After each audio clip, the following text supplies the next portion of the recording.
સવારમાં આપણે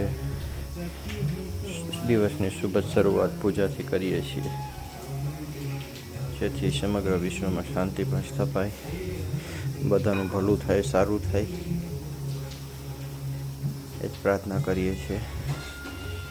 અને અત્યારમાં રસોઈ પણ અમારી ચાલુ થઈ ગઈ છે, કેમ કે આ પણ બધું કામ થોડું દૂર હોય, જમવાનો ટાઈમ રહે ના રહે, એટલા માટે પછી ટિફિન જ બની જાય સવારમાં. અને અમારા દિત્યાબેન જો હવે સ્કૂલ જવાની તૈયારી છે, બેન હજી સૂતા છે નાઈને.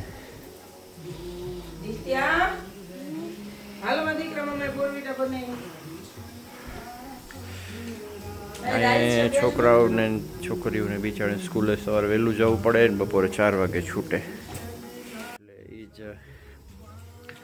થોડું હાર્ડ પડે, કેમ કે રમવાનો ટાઈમ મળે નહીં. સવારે 7 થી બપોરે 4 વાગ્યા સુધી. જ્યારે મોટો ક્લાસ થાય એટલે સવારે 6 થી સાંજના 9 વાગ્યા સુધી. ત્યારે એમ થાય કે ક્યારેક આપણને ઇન્ડિયા આપણને બહુ યાદ આવે, ઇવન વાર તહેવારે પણ.